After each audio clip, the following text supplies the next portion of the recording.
Okay, so welcome back to the class.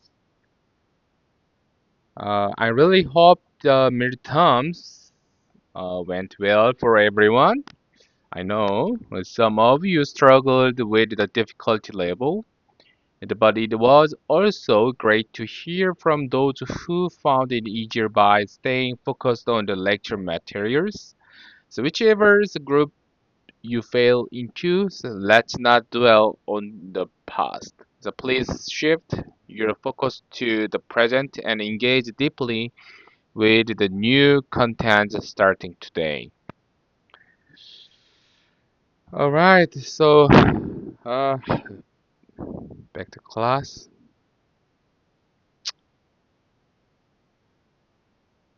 So the first of all, I would like to say some learning objectives for the this week topic. So this week we are discussed about the business never strategy positioning, which is a bit tricky but important and very classic and really basic knowledge about the strategy management area. So, learning objectives. I hope after finish this class, you guys can explain the VPC framework. Sorry, So, so VPC framework of economic value creation at a graduate level. And second, distinguish between the cost leadership uh, and differentiation strategy with precision, and apply the four pillars of cost advantage to real world form analysis and articulate the seven drives of differentiation and their strategy risks, and construct a strategy canvas using the Blue Ocean ERRC framework, and evaluate the concept of stuck in the middle and prescribe corrective positioning, and last, Portos Activity Systems with Barnes Resource-Based View (RBV) as well. Okay,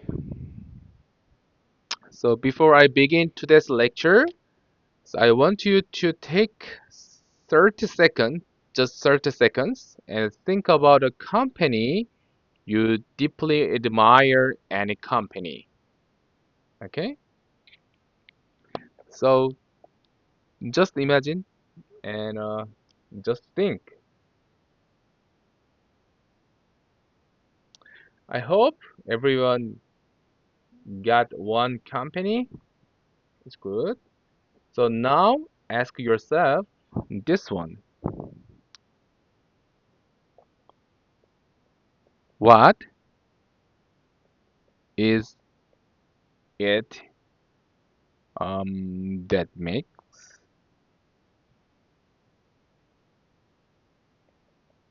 that company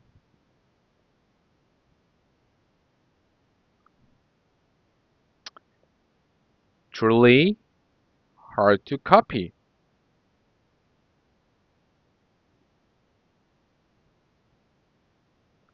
And why have not 10 other companies just replicated it? It's quite long. So just think these questions. So that question is the beating heart of today's entire discussion. So today we are not merely study a chapter in a textbook and this page. So we are exploring the very soul of strategy management, the business level strategy. It's really interesting. So, in my years of research, as a teaching and consulting across industries, I have seen brilliant firms with extraordinary products and passionate founders fail. So, not because they lacked talent or capital, but because they lacked what we call a strategic position as well. So, they had the what, the product, and they had the who, the customer, but they did not have a coherent, deeply integrated answer to the most fundamental question in competitive strategy. So, how should we compete against our rivals? So, given our specific capabilities and market context, that's the question we will answer today. So let us begin with a working definition. The business level strategy is the set of goal-directed actions that managers take in order to gain a sustainable competitive advantage when competing in a single product market. So notice I said sustainable. So anyone can win a battle. The strategy is about winning the war year after year, so in the face of imitation and disruption.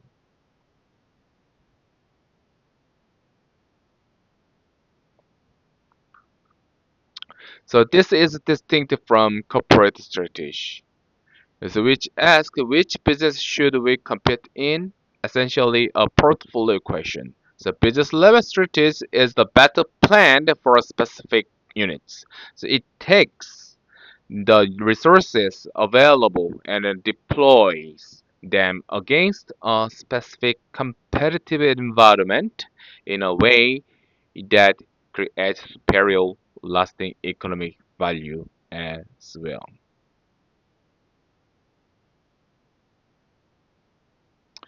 Okay.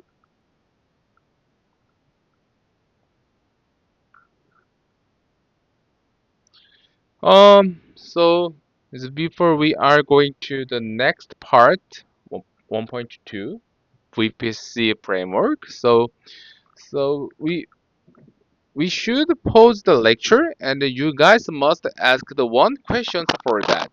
So that question is that think of a firm you know that changed its strategy dramatically in the last 5 years. So what forced the change? Was it a shift in cost structure, customer expectations, or new competitors?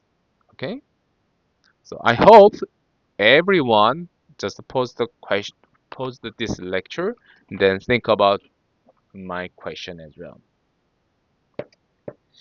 Okay, good.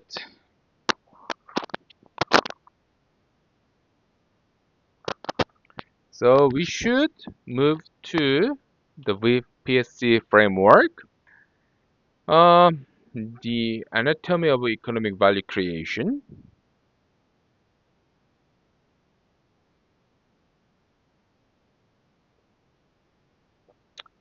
So to understand the strategic positioning at a rigorous analytical level, we need a conceptual anchor. So that anchor is the VPC framework. So every single commercial transaction in the history of human economics, from a Bronze Age with trade to a $1 trillion cloud computing contract, can be decomposed into three fundamental variables as well.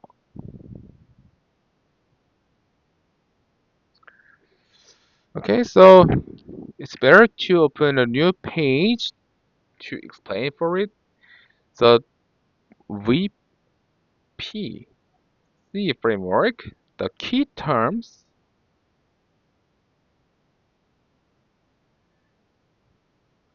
First key terms is the V, of course, that is value. Actually, the definition and explanation is quite a bit tricky, but it's simple. So what is the definition of the V value? It's simple. Willingness to pay. So the maximum dollar amount a specific customer would sacrifice to obtain a product. So this is a psychological construct. It lies in the customer's mind and is shaped by perceived utility, brand reputation, social context, and alternatives as well. Of course, this is just some examples about the value. So I'm gonna write it for it. Utility, brand reputation, and social context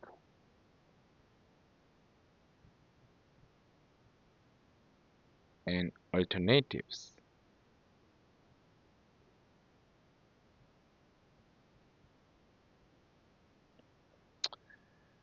Okay. Then we should move to the next key terms, P. What is P? This is price.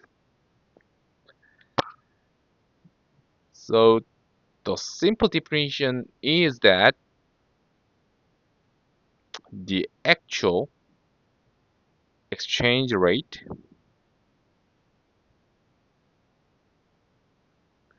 between buyers and seller. So this is the negotiated or posted amount.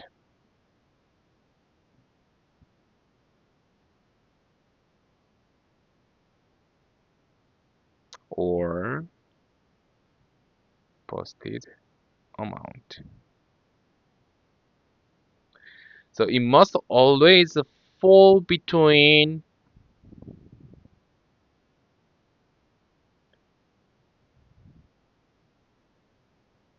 C and V. So the key terms of C is the cost actually.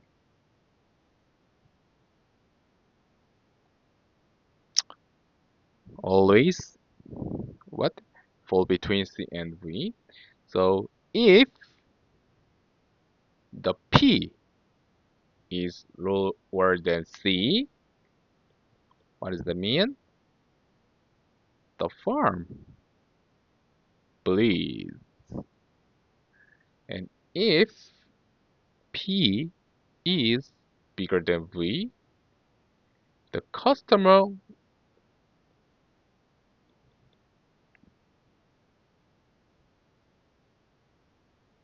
walks away. You understand? And the last key terms is the C, cost. The simple definition of for that, the total accumulated cost of producing one unit of output. Okay, it's simple.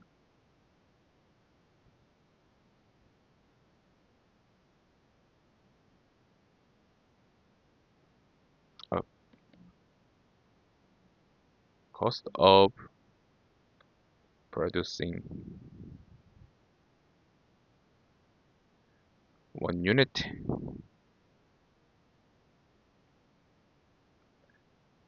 of output. So including R&D and raw materials and labor and logistics and marketing and overhead and so on.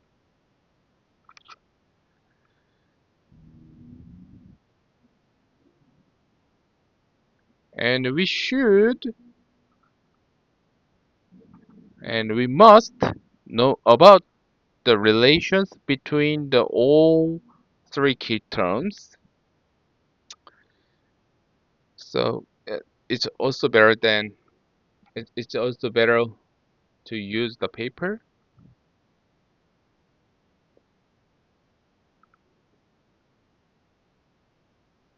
So first, V minus C, which means that economic value created. So this is the total pie that the firm and the customer share. So the firm captures P minus C as profit. The customer captures V minus P as consumer surplus. So P minus C means that the firm captures, then the V minus P means that the customer capture. Oh, so I forgot to write it. Profit. Up.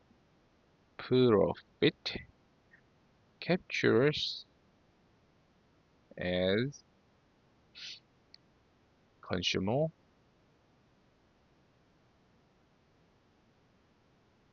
surplus. Then we should consider for the P minus C.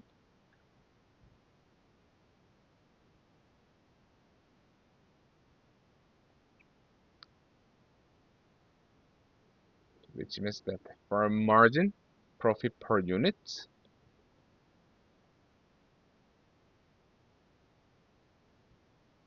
profit per margin, up, sorry, it's my mistakes. Firm margin and profit per unit.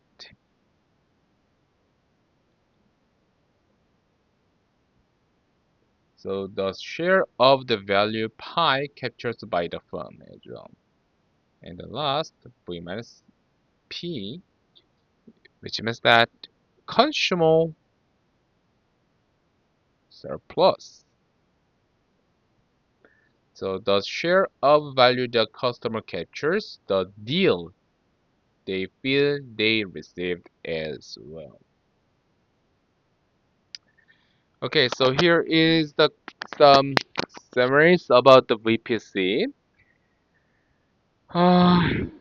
So So a firm achieves and sustains a competitive advantage only when it creates a larger V-C gap than any of its rivals. Consistently over time, this gap, often called the value wedge, so is the total economic value created by the firm's activities as well. So as a strategic leaders, so you have exactly two fundamental levers to widen this wedge. The first, you can drive costs down while maintaining a good enough level of perceived value. So this is the path of cost leadership. Second, you can drive value so high that customers feel an enormous surplus even at a premium price. Even if your C, the cost, is above the industry average, so this is the path of differentiation. So everything else in strategy, mergers, technology, branding, alliances is ultimately a mechanism to move on or both of these levels more effectively than competitors as well.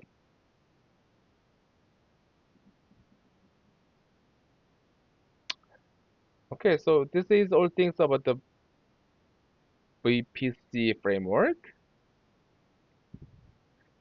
Um, okay.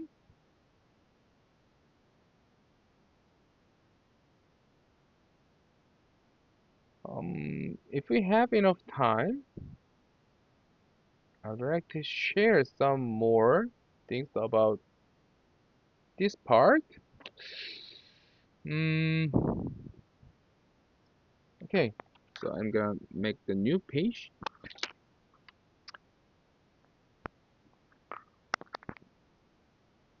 So, so in a rear business era, the very common questions from smart managers, and I mean genuinely smart people with good intuitions, is this. So why can't we simply offer the best product in the market?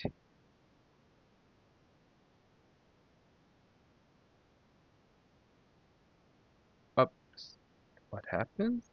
Oh, this is not the reason for it. In the market, um, and A&D at the lowest price.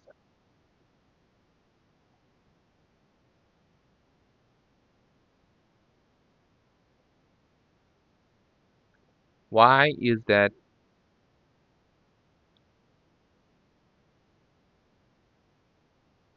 impossible?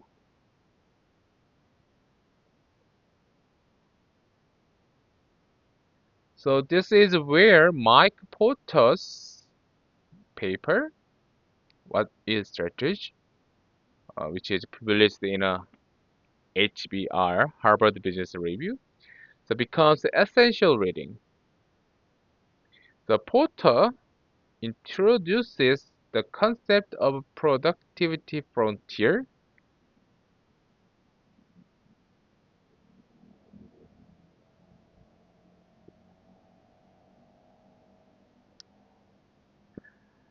So this frontier represents the maximum value that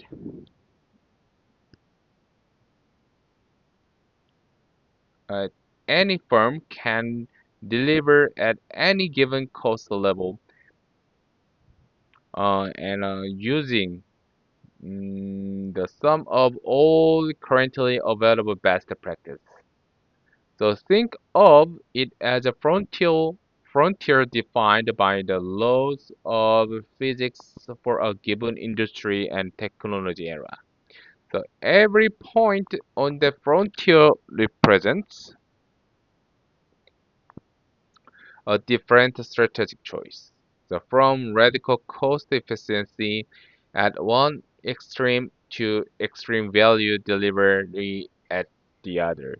The crucial insight is that moving along the frontier in one direction requires trade-offs. You cannot be in two places at once. So why do trade-offs exist? Porter argues that activities are often physically incompatible. So consider two examples. So a full service airline like a Singapore airline,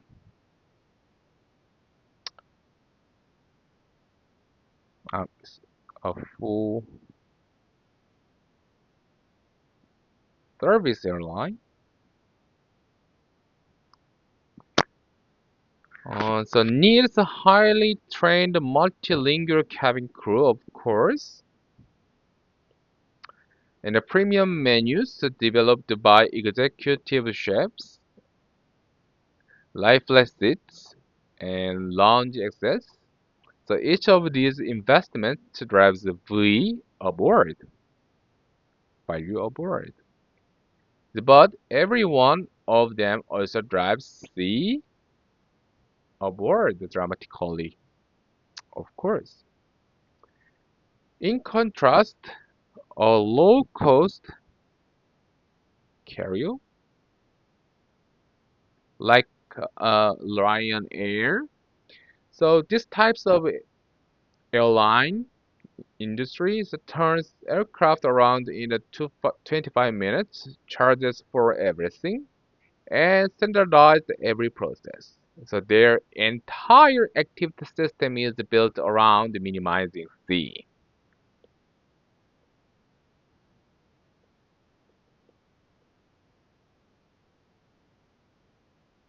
right?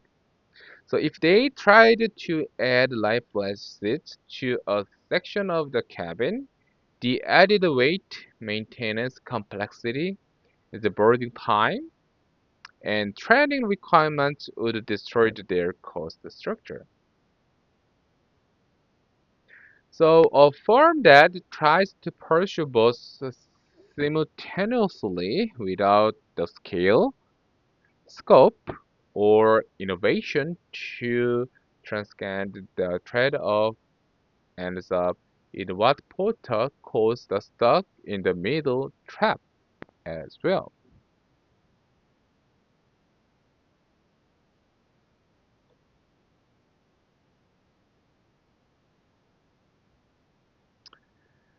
So it achieves neither the extreme cost efficiency of the coastal leaders nor the extreme perceived value of the differentiator. So its margins are mediocre, its identity is unclear to customers, and it is consistently outcompeted on both dimensions. The critical strategic task for any manager is therefore to choose not yes and, but yes and therefore no. Choosing a strategic position means deliberately not doing 1,000 things that might appear attractive because doing them would dilute the coherence of the position. So as Porter famously said, the essence of strategy is choosing what not to do.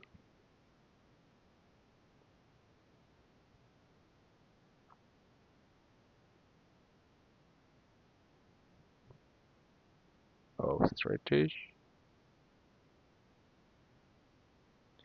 is choosing not to do.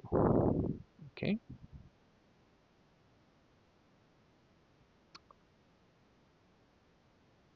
good. Um,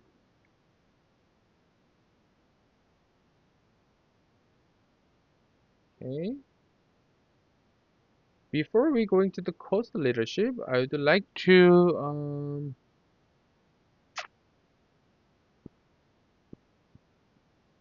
introduce some interesting part of the Porter's five forces and a competitive context, but I think we do not have enough time because this is already more than 30 minutes. Mm,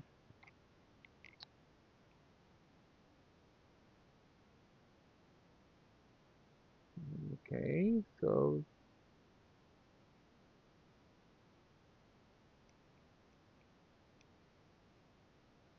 so okay, it's of course it's better to explain about the fire forces and a competitive context for this topic. But we do not have enough time. It takes too much time to explain for that. So I recommend you guys to think about the fire forces first, then competitive context for that. Okay, it's really helpful to understand this topic and really useful to solve the real business cases as well. Okay, so we take a break first, then we should start for the course leaders part for that. Okay, let's take a break.